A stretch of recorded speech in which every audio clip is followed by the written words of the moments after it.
Inuulit ko, palayain niyo na ang mga hinostage ninyo. Lumabas kayo ng mahusay at mag-usap tayo. Kapitan! Huwag mo kami masyadong gawing mali. Alam kong mainit kayo sa amin. At alam ko rin, sabi sa lang magsasabi sa inyo. Walang masamang mangyayari sa inyo kung makikipagtulungan kayo.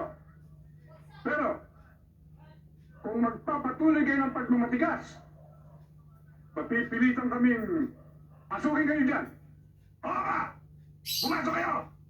Para pagpapatayin namin ito! Kaya ba na kung sa inyo yun? Pasok! Pasok!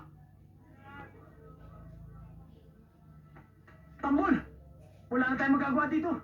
Sa kote na tayo. Oo nga naman, Tambol. Wala na tayong lulusutan, no?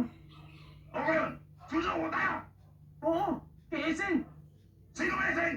Patas yun! Naging jail warden namin sa Hoyo yun. Tama si PJ Tambol.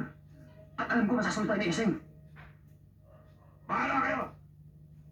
Pero sa oras na nag-alakanin, kilala niyo naman ako!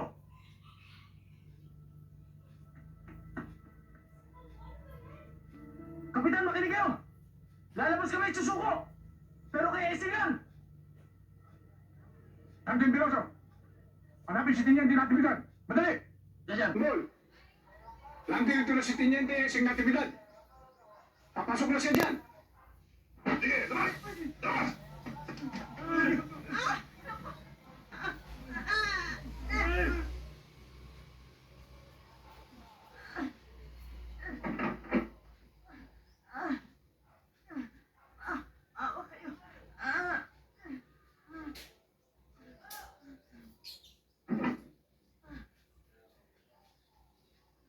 Ano ba problema, Pidyong?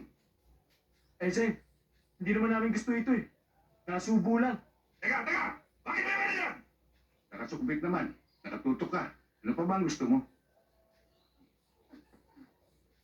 Pidyong, sumuko na kayo na maayos para hindi bumigat ang kaso nyo. Sa iyo lang naman talaga kami susuko, Eseng eh.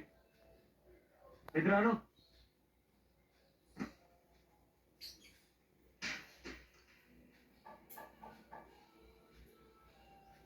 basta Eseng, ikaw ang bahala sa amin ha. Ganun na lang ba yun? Basta na lang tayo susuko! Bakit tirahin tayo paglabas natin? Kayo sumuko! Pero ako hindi! Tambol! Hindi naman gano'n si Eseng. Para lang kayo mga polis! Hindi ako! Taputin mo yung baril mo! Huwag ka pa nadala kay Pidyong! Taputin mo! Taputin mo!